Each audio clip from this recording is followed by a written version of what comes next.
Hello students, आज हम जिस टॉपिक पे बात करेंगे वो है टॉपिक हमारे पास the main branches of chemistry.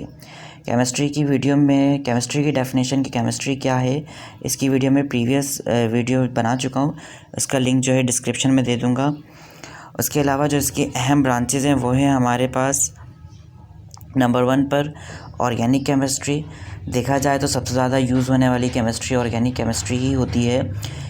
हम इसके बताएंगे कि इसकी वजह क्या है। नंबर 2 पे इनऑर्गेनिक केमिस्ट्री, 3 पर फिज़िकल केमिस्ट्री, नंबर 4 पर एनालिटिकल केमिस्ट्री और नंबर 5 पर industrial chemistry. Organic chemistry chemistry की एक ऐसी ब्रांच है जिसके अंदर हम डील्स करते हैं, स्टडी करते हैं कार्बन कंपाउंड्स को, कार्बन के बने हुए कंपाउंड्स को और हाइड्रोकार्बोनिक कंपाउंड्स। कार्बन एक एलिमेंट होता है हमारे पास जिसको हम C से रिप्रेजेंट करते हैं। उसके जितने भी हमारे पास कंपाउंड्स होते हैं, मिसाल के तौर पे हमारे पास लकड़ी है या डायमंड है या ग्रेफाइट है या और भी बहुत सारी चीज़ें हैं, वो सारे कार्बनिक कंपाउंड्स कहलाते हैं। और हाइड्रोकार्बनिक कंपाउंड्स वो कंपाउंड्स होते हैं जिनके अंदर हमारे पास एक और चीज़ ऐड हो जाए जिसे कहते हैं हम हाइड्रो। हाइड्रो मतलब कि हाइड्रोजन जिसका सैम्बल होता है H।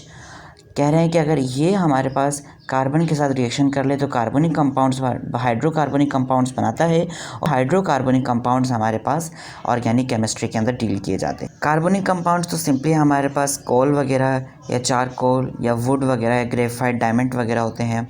और हाइड्रोकार्बनिक कंपाउंड की अगर बात की जाए, हाइड्रोकार्बनिक कंपाउंड के अंदर हमारे पास इस तरह के कुछ कंपाउंड्स होते हैं। एक कार्बनिक कंपाउंड जिसको हम बहुत अच्छे तरीके से जानते हैं, कॉमन कार्बनिक कंपाउंड है हमारे पास CH4, जिसे हम लोग मीथेन गैस कहते हैं। उसका मॉलिक्यूलर फार्मूला है। ये भी हमारे पास एक हाइड्रोकार्बनिक कंपाउंड है और इसको भी ऑर्गेनिक केमिस्ट्री के अंदर ही डिटेल से डिस्कस किया जाता है। इनऑर्गेनिक केमिस्ट्री में हमने कहा कि तमाम एलिमेंट्स और उसके बनने वाले तमाम कंपाउंड्स के बारे में स्टडी किया जाता है।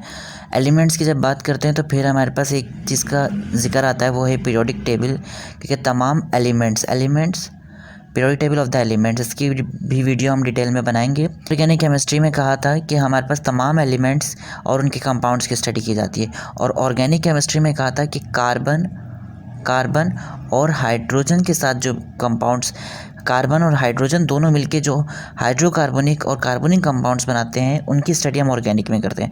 तो इनऑर्गेनिक के अंदर इन दो कंपाउंड्स के अलावा इस पूरे पीरियोडिक टेबल के तमाम ग्रुप्स और तमाम के तमाम पीरियड्स की स्टडी जो है वो हम इनऑर्गेनिक केमिस्ट्री के अंदर करते हैं। Physical chemistry is the chemistry in which deals with the study of laws and principles.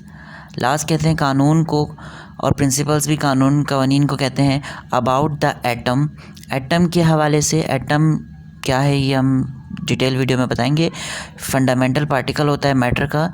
Atom के हवाले से और एटम से मिलके जो मॉलिक्यूल्स बनते हैं, उन मॉलिक्यूल्स के हवाले से एक केमिकल रिएक्शन में, किसी भी केमिकल रिएक्शन के अंदर एटम और मॉलिक्यूल्स के हवाले से क्या कानून होंगे, क्या प्रिंसिपल्स होंगे, क्या थ्योरीज़ होंगी, वो जिस ब्रांच के अंदर पढ़ा जाता है उसे कहते हैं हम physical chemistry.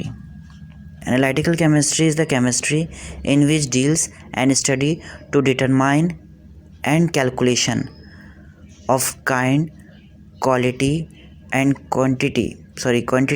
Quality of a component in a given substance. इसका मतलब ये है कि अगर आपके पास कोई भी एक सब्सटेंस गिवन है, चाहे वो फूड आइटम से हो, चाहे वो डिटर्जेंट हो, चाहे वो आपके पास मेडिसन हो, फार्मेसी से रिलेटेड हो, कुछ भी हो, वो आपके पास उसकी क्वालिटी क्या है, उसके अंदर दिए गए कंपोनेंट की बात करते हैं, मतलब उसके अंदर जो चीज़ें शामिल हैं उनकी क्वांटिटी क्या है और उस कंपाउंड की, सब्सटेंस की हमारे पास काइंड क्या है, उसकी कैलकुलेशन करना, डिटरमाइन करना एनालिटिकल केमिस्ट्री कहलाता है। अब मिसाल के तौर पर इसकी सिंपल एग्जांपल लें तो अगर आपके पास एक मिल्क होता है या कोई आपके पास फूड आइटम होता है, कोई जूस वगैरह होता है, उसकी बैग पर तमाम न्यूट्रिशंस लिखी हुई होती हैं कि उसके अंदर कितने % कैल्शियम है, कितने ग्राम मिलीग्राम जो है, हम यहाँ पे वर्ड यूज़ करते हैं ग्राम का, और एक हमारे पास होता है मिलीग्राम का, या और भी % का यूज़ कर लेते हैं कि भाई इतने % वो चीज़ हमारे पास मौजूद है। और भी उसके अलावा बहुत सारी जो है हमारे पास क्वांटिटी कैलकुलेट करने की यूनिट्स होती हैं। इस तरह वो क्वांटिटी कैलकुलेट्स होती हैं और क्वालिटी कैलकुलेट होती है कि वो कितनी % प्योर है। इन तमाम चीज़ों को कैलकुलेट करना क्या कहलाता है हमारे पास, analytical chemistry.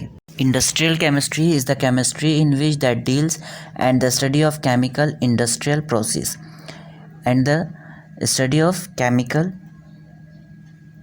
Chemical industrial process for the manufacture of products की बात करें तो ग्लास, सीमेंट, पेपर, मेडिसिन्स वगैरह और भी बहुत सारी चीज़ें हैं। हमारे पास बहुत सारे केमिकल्स हैं जो बड़े पैमाने पे तैयार होते हैं कमर्शियली लेवल पर, केमिकल इंडस्ट्रियल प्रोसेस कहलाते हैं for the manufacture of products. जब हमारे पास प्रोडक्ट्स ज़्यादा मिकदार में चाहिए होती हैं तो फिर वो हम उसे लैब में तैयार नहीं करते, उसे इंडस्ट्रियल प्रोसेस के ज़रिए तैयार करते हैं, फिर बड़े बड़े कंटेनर्स वगैरह के अंदर तैयार करते हैं। जैसे मिसाल के तौर पर आपके पास NH3 है, इसका इस्तेमाल बहुत ज़्यादा होता है, जैसे हम अमोनिया कहते हैं। इसको हम इंडस्ट्रियल प्रोसेस में तैयार करते हैं। इसका पूरा इंडस्ट्रियल प्रोसेस डिटेल में डिस्कस करेंगे। उसके अलावा हमारे पास H2SO4 है, सल्फ्यूरिक एसिड।